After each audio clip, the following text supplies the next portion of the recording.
नमस्कार मंडळी, तुमच्या सर्वांचं खूप खूप स्वागत करते आहे आणखी एका नवीन व्हिडिओमध्ये। आजचा व्हिडिओ हा खूप युजफुल होणार आहे, त्यामुळे शेवटपर्यंत नक्की बघा। चला उशीर न करता व्हिडिओला सुरुवात करूयात। तर सगळ्यात पहिली टिप आहे ती अशा जार रिलेटेड, प्लास्टिक जार असेल, काचेचा जार असेल। बऱ्याचदा काय होतं की या जारचे झाकण ना ते खूप लूज होतात किंवा मग झाकणं जे आहे ते कुठेतरी पडतात आणि मग आपल्याला सापडतच नाही किंवा मग तुटतात वगैरे। तर मग तो जार आपण फेकून न देता त्याचं घरच्या घरी लीड बनवू शकतो, झाकण बनवू शकतो आणि असं झाकण बनवू शकतो की जे एअरटाईट असेल, त्यामधनं तुम्ही पाणी जरी टाकलं त्यामध्ये तरी ते निघणार नाही। तर त्यासाठी तुम्हाला लागणार आहे फुगा। फुग्यापासून आपण घरच्या घरी झाकण तयार करू शकतो। तसं फुग्यापासून तुम्ही जे आहे रबर बँड कशा पद्धतीने तयार करू शकता मी सांगितलंच आहे, पुन्हा एकदा सांगते आहे। बघा, अशा पद्धतीने छोटे छोटे तुकडे केले तर रबर बँड खूप व्यवस्थित घरच्या घरी तयार होतात। आता जो फुग्याचा निमुळता म्हणजे छोटा भाग असतो तो पूर्ण कापून घ्यायचा आहे आणि जो अगदी मागचा मोठा भाग असतो आपल्याला तो लागणार आहे, कारण निमुळता भाग हा जो आहे तो व्यवस्थित मोठा होणार नाही निमुळता असल्या कारणाने, त्यामुळे तो आपल्याला अशा पद्धतीनेच करायचा आहे। नंतर बघा, या पद्धतीने तुम्हाला त्या बॉटलच्या किंवा जारच्या जे काही तोंड आहे तिथे तुम्हाला अशा पद्धतीने हे लावायचं आहे। एकदम एअरटाईट बसतं, काहीही यामध्ये टाकलं तरी सांडत नाही। जर तुम्ही ट्रॅव्हलिंग करत आहात, काही न्यायचं आहे, तर हे ट्रिक जी आहे ती नक्की फॉलो करू शकता डब्यासाठी वगैरे। तर तुम्ही बघू शकता, मी तुम्हाला दाखवलं, खालीसुद्धा पडलं नाही। नक्की ही ट्रिक फॉलो करून बघा। इकडे जे आहे तुम्ही पाणी म्हणजे लिक्विड स्वरूपाचं काहीही टाकू शकता आणि जे फुगा उरला आहे त्याचे जे आहे रबर बँड करू शकता। दुसरी टिप आहे ती म्हणजे कचरापेटी रिलेटेड। कचरापेटी ही स्वच्छ राहण्यासाठी आणि त्यामधनं घाण वास न येण्यासाठी मी तुम्हाला एक सोपी अशी ट्रिक सांगणार आहे। जेव्हाही तुम्ही कचरापेटी ही धुता, नंतर ती वाळल्यानंतर तुम्हाला ही ट्रिक फॉलो करायची आहे। तर कधीही कचरापेटीमध्ये कचरा टाकण्याच्या आधी त्यामध्ये खाली जे आहे बेकिंग सोडा घालायचा। बेकिंग सोड्याने बिलकुल दुर्गंधी येत नाही। बेकिंग सोडा घातल्यानंतर खाली बॉटमला त्यावरती ठेवायचा न्यूजपेपर।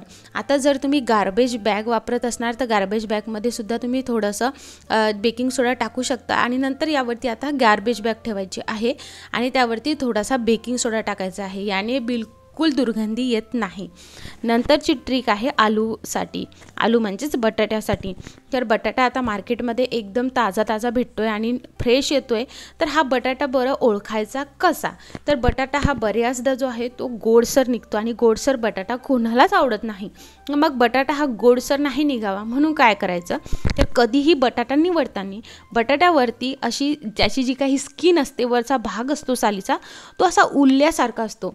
जर तो उरल्यासारखा असेल याचा अर्थ तो बटाटा गोड नाही, आणि जर तो बटाटा जो आहे पूर्ण प्लेन असेल, उरलेली नसेल, एकदम सॉफ्ट असेल, याचा अर्थ तो बटाटा जो आहे तो गोड आहे।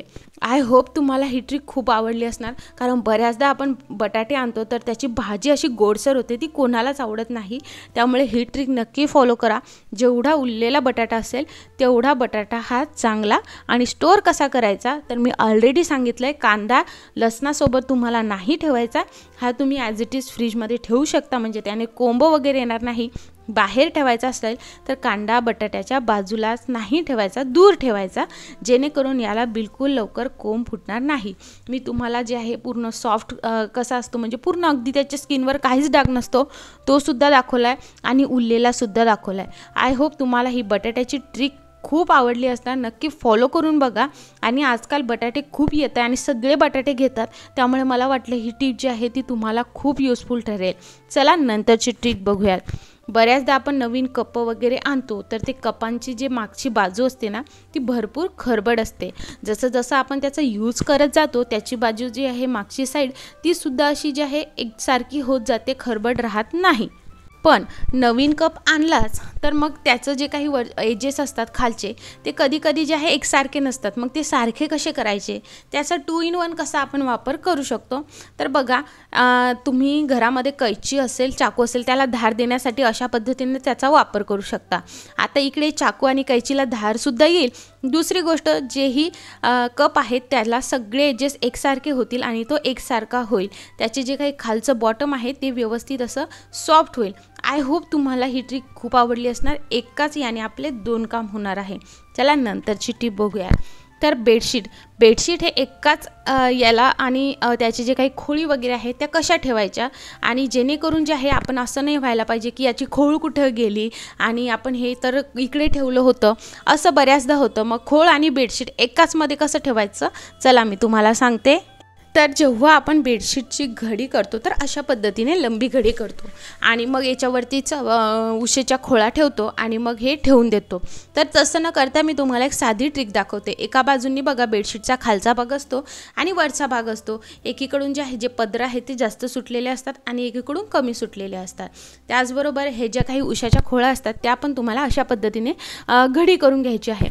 जेवढी बारीक घडी करता येईल उशांच्या खोळ्याची तेवढी चांगली, तेवढं तुमच्या बेडशीटची जी काही घडी होणार आहे ती कमी होणार आहे. आधी बघायचं माप त्याच्यामध्ये ठेवून बघायचं, जर हे निघत असेल तर मग ज्या काही खोळा आहेत त्याची घडी कमी करायची. आता बघा इथे हे निघालेलं आहे, मग जी खोळा आहे त्याची घडी अशा पद्धतीने छोटी करायची आणि मग याला जो स्पेस आहे तो जास्त मिळतो आणि यामध्ये ही एक बाजू घालून घ्यायची. व्हिडिओमध्ये मी व्यवस्थित तुम्हाला दाखवलं आहे. ही जी घडी केली ना तर यामध्ये एकदाच जे आहे उशाच्या खोळ्यासुद्धा राहतात आणि ही घडी एकदा केली तर ही निघतसुद्धा नाही आणि एकाच जागी तुम्ही भरपूर सारे बेडशीट नक्कीच ठेवू शकता. चला नंतरची ट्रिक बघूया. घरामध्ये लहान मुलं असले की सगळ्या भिंती रंगवल्याच जातात, कारण जे हातामध्ये असलं पेन असो काही असो मार्कर असो ते फक्त भिंती रंगवतात, घरामध्ये जेही असेल ते रंगवत असतात. मग अशा वेळेस आपला ताण खूप वाढतो की अरे आता हे काढायचं कसं. तर त्यासाठीच मी तुम्हाला एक मस्त अशी ट्रिक सांगणार आहे. मुलांनी कशावर सुद्धा मार्करनी जर रेषा ओढल्या असतील तर तुम्ही काय करू शकता, घरामध्ये परफ्यूम असतो, परफ्यूमचा जो आहे त्याच्यावरती स्प्रे करायचा आहे आणि लगेच जे आहे कपड्याने पुसून घ्यायचं आहे, कोरड्या कपड्याने. परफ्यूमने जे आहे कितीही मार्करचे अगदी डाग असले ते निघून जातात आणि मार्कर म्हटला की डाग हे निघत नाही. त्यामुळे तुम्ही ही ट्रिक नक्की फॉलो करून बघा. परफ्यूमचा असा वापर तुम्हाला माहिती होता का तेही मला सांगू शकता. चला नंतरची ट्रिक बघूयात. पायपुसणी रिलेटेड. बऱ्याचदा पायपुसणे एक असं आहे की हा रोज साफ करावाच लागतो आणि रोज जर धुवायचं म्हटलं तर आता एवढा ऊन राहत नाही, आभाळ असतं आणि कुठेतरी पायपुसणी ही वाळत नाही, मग त्यामधनं वास येतो. मग घरच्या घरी तुम्ही पायपुसणी रोज कशी साफ करू शकता, तर घरी बघा कपडे धुवायचा जुना ब्रश असतोच, तर तो जुना ब्रश तुम्हाला अशा पद्धतीने यामधनं फिरवायचा आहे, कारण यामध्ये जे काही धूळ झालेली असेल किंवा कचरा अडकलेला असेल तो पूर्ण निघून जातो. जर तुम्हाला विदाऊट धुता ही पायपुसणी साफ करायची असेल तेही मी तुम्हाला सांगणार आहे, पण भरपूरच घाण झालेली असेल तर नक्कीच धुतल्याशिवाय पर्याय नाही. पण एकदा धुतलं तर रोज तुम्ही अशा पद्धतीने साफ करू शकता, म्हणजे हप्ताभर तुम्हाला धुवायचं काम नाही. त्यामध्ये जे ही केस वगैरे अडकलेले असतील, घाण असेल ती पूर्ण निघून जाते. ही ट्रिक नक्की फॉलो करून बघा. चला आता नंतरची ट्रिक बघूया. बाजारामध्ये संत्री ही भरपूर प्रमाणात येते आहे. आपण संत्रीचा वापर खाण्यासाठी, ज्यूस बनवण्यासाठी करतोच, क्लिनिंगसाठी सुद्धा याचा वापर वेगवेगळ्या पद्धतीने आपण करतोच. जे काही टिप्स आहेत ते मी तुमच्यासोबत वेळोवेळी शेअर करते. पण आज मी तुमच्यासोबत रूम फ्रेशनर कशा पद्धतीने संत्रीचा वापर करून तुम्ही बनवू शकता ते सांगणार आहे. अगदी मी छोटीशी संत्री घेतलेली आहे, तर तुम्ही अशा पद्धतीने नक्की रूम फ्रेशनर करून बघा. संत्री एकदा जर आपण घरामध्ये खायला घेतली आणि संत्रीचे साल जरी सोडले ना तर अगदी संत्रीचा घरभर वास येतो. मग त्याचाच वापर आज आपण करणार आहोत. तर संत्रीला अशा पद्धतीने क्रॉस ज्या आहे त्या खुणा करून घ्यायच्यात, म्हणजे कापून घ्यायचं आहे. नंतर घ्यायच्या आहेत लवंगा, आणि लवंगा एक एक लवंग यामध्ये घालायचा आहे. जसं जसं तुम्ही यामध्ये लवंगा घालाल थोड्या वेळाने जो काही संत्रीचा रस आहे तो लवंगा ह्या पिऊन घेतील आणि घरामध्ये अगदी रूम फ्रेशनर म्हणजे घरभर असा वास सुटेल. पण याचा वापर तुम्ही घरामध्येच नाही तर वेगवेगळ्या पद्धतीने करू शकता. घरामध्ये जे आहे तुमच्याकडे जर रूम फ्रेशनर नसेल तर असा तुम्ही घरी होम मेड जो आहे हॅक करू शकता, पण याचा वापर तुम्ही बाथरूममध्ये खूप छान पद्धतीने करू शकता. संत्रीचा असा यूज तुम्ही कधी बघितला आहे का तेही मला कमेंट करून सांगू शकता.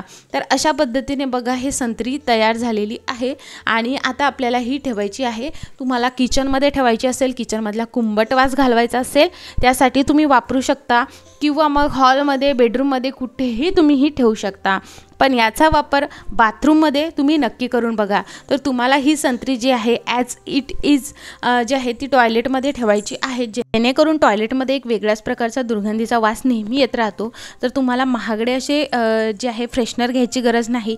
संत्रीचा असा वापर नक्की करून बघा आणि तुम्हाला सगळ्या टिपमध्ये सगळ्यात आवडती ट्रिक कोणती होती ती कमेंट करून मला नक्की सांगा. हा व्हिडिओ बघितल्याबद्दल खूप खूप आभार. सबस्क्राईब करायचं बिलकुल विसरू नका.